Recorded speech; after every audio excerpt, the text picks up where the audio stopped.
Hi everyone, I'm Jeannie Walters. I am CEO of Experience Investigators and a keynote speaker and trainer who focuses on customer experience. Now today I want to talk to you about the little things, the things that maybe are overlooked in your customer journey. But before we want to get to that, I want to tell you a little story. A few years ago, I went to England to speak at a conference. It was a customer experience conference, no big surprise. And when I got to Heathrow, I was going through immigration. When I went up to the officer and showed her my passport, she asked me what I was doing visiting England. And when I explained I was speaking at a conference, she politely asked, "What kind of conference?" And when I told her that it was a customer experience conference, she looked up at me and asked, "What? Why would you have to have a conference about that?" Now, of course, I started explaining customer experience is bigger than we think it is. It's a business strategy. It's a discipline. It's more than just being nice to customers. And she said, "I don't know about that. I'm nice to everybody who comes through here. And I wouldn't need to go to a conference for you to tell me how." And then she took my passport, stamped it, "Welcome to England." Now, I share that with you because a lot of times when we talk about customer experience, we say things like, well, customer experience is everyone's job. And we just expect people to know what that means. And the challenge with that is that we don't really define what customer experience is. We don't help the folks in our organizations really understand how to deliver a great customer experience because we make assumptions. And then they make assumptions, just like my friend in England. Now, she thought she was delivering a great customer experience, but of course, by that story, you know that she probably wasn't. But of course, I wasn't about to tell her that with my passport in her hand. So today, before we get started, I really want to get into this idea of what is customer experience. And I like to use a formula. And it's all about what do we perceive as happening as customers? What are our expectations? And then what is the emotion that is multiplying that? So when I think about this, think about what you perceive is happening at any given moment. Whether you are disappointed or delighted is based on your expectations leading up to that moment. So for example, if you walk into a big box store and there isn't a piano player at a grand piano greeting you, you wouldn't be disappointed. That's not why you're there. But if you go to a high-end retailer and you walk in and see that, you think, well, that's nice, but it also wouldn't surprise you because your expectation is that it's a different experience. So when I talk about what does it mean to define customer experience, I'm really talking about this formula.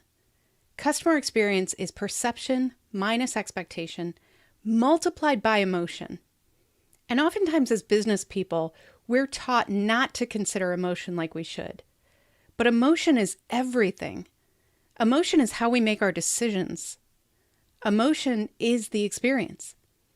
So when we think about our customer experience, we need to remember that it is literally everything. It is the perception that our brain has. It is the emotion that we have, and it is based on the expectation that we've had with that brand. So, for example, when we talk about emotion, and I mention the little things, what do you think of? Maybe you think of little things like, oh, that little tiny annoyance at a local restaurant. Or maybe it's that app that you use day after day that never quite gets it right. But what I want you to think about is every moment along the journey. When we talk about customer experience, a lot of times we're discussing these big wow moments. And the truth of it is those big moments can either drive customers away or bring them into your brand in a more loyal and positive way. But when we talk about emotion, what I want you to think about is the fact that in any relationship at all, we have to think of emotion and these small moments as a bank. Now, I call these things micro moments because they are moments that either build or erode trust with your brand. These aren't the big moments that maybe drive you away the first time, but they are the moments that day after day after day chip away at that trust that you have. Now, a few years ago, I was signing up my son for a t-ball league. When I went to register, the drop down for age forced me to scroll through, and I'm not making this up, 100 years on the drop down. So as I was registering my 7-year-old, I had to go all the way back and start at 1900 and go all the way down. Now that's a perfect example of a micro moment that is negative, but it's not going to force me away as a customer. What it does instead is it places that seed of doubt. It makes me think, well, if this is how the drop down is handled, totally neglected, overlooked, something they didn't put any attention or energy into, what does that tell me about the rest of my experience? And as you develop these micro moments throughout your journey, whether you are actually actively developing them or just neglecting what's already there, your customers are either building trust with you or it's being eroded drip by drip and moment by moment. One thing I want you to consider here is that not only is our brain always working on these things, whether we know it or not, but in any relationship that we have, emotion is 50 to 70% of the experience. In some cases, it's even more. So we cannot overlook that.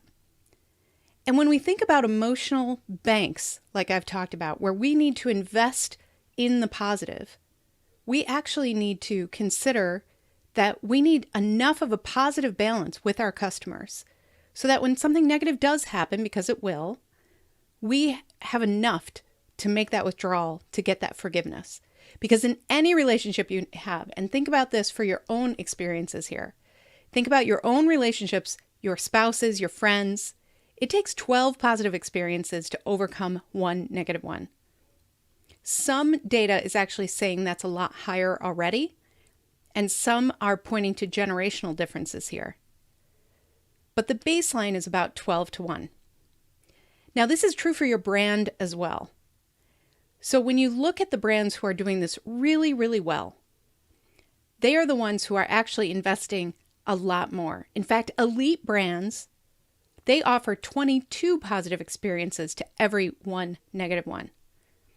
And the laggards, the CX laggards that are not doing so great, the bottom 5% here, they are still providing an emotionally positive experience.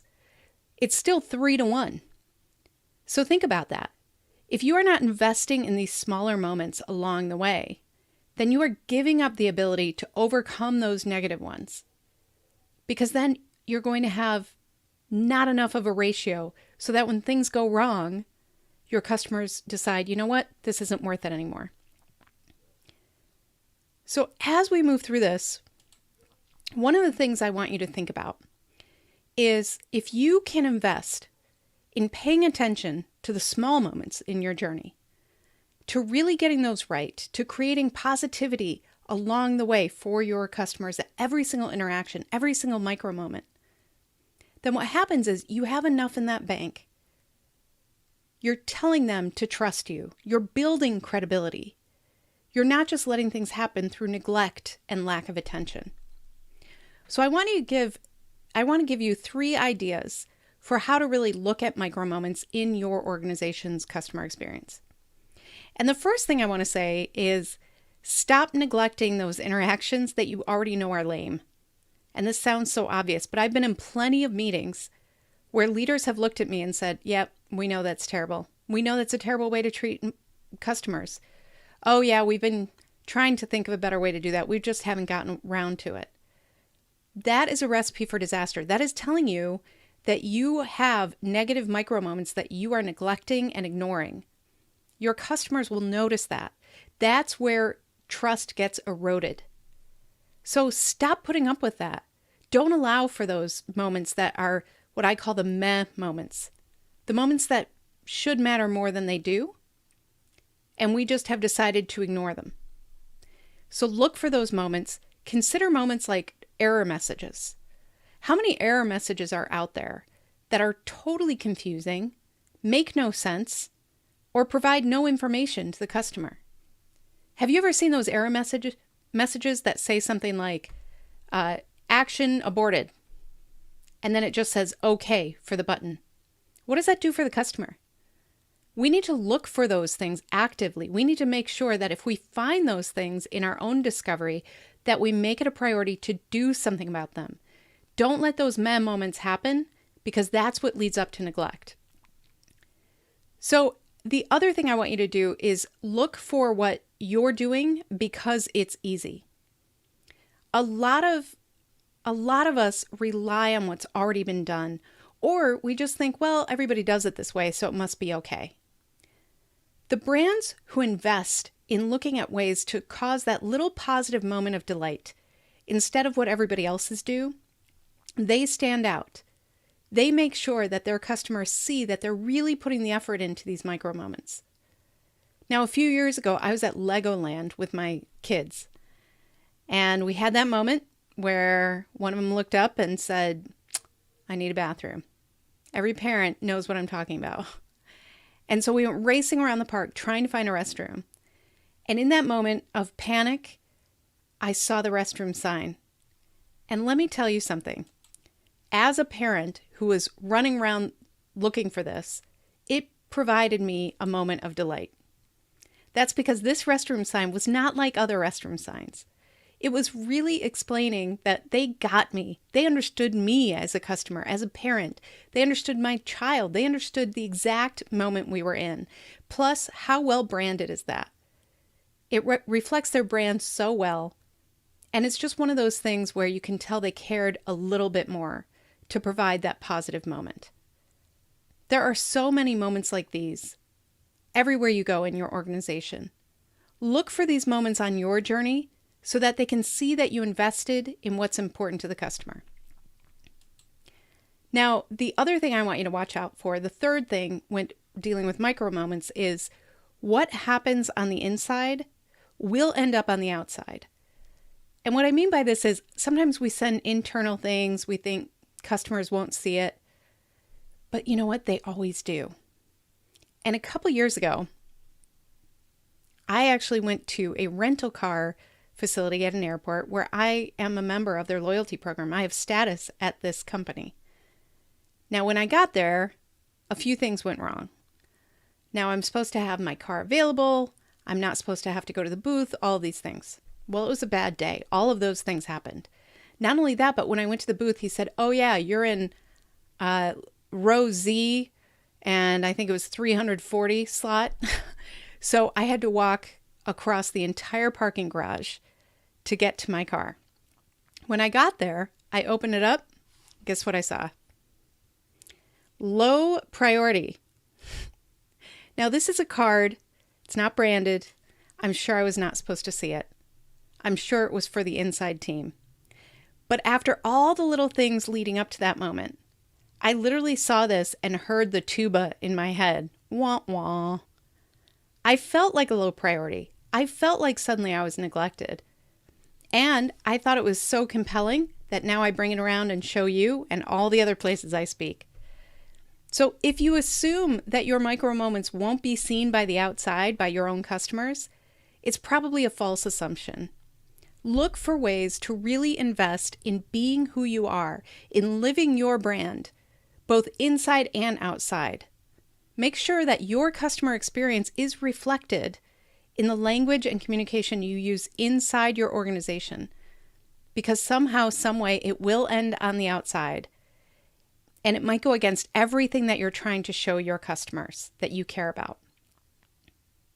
So moving forward, I want you to consider micro moments. I want you to look at all these small interactions along your journey.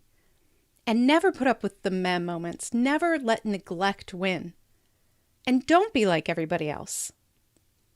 And finally, look for those ways that inside your organization might be reflected out so that you can make sure you're authentic and delivering the best customer experience you can for your customers.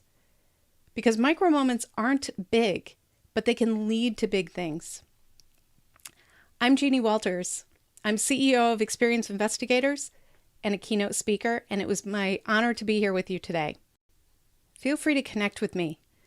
You can email, I'm on Twitter, I'm also on LinkedIn, Facebook, or you can join our 21-day challenge. Thank you so much, and good luck with your micro moments. Thanks for watching. I hope this was helpful to you. If so, make sure to subscribe.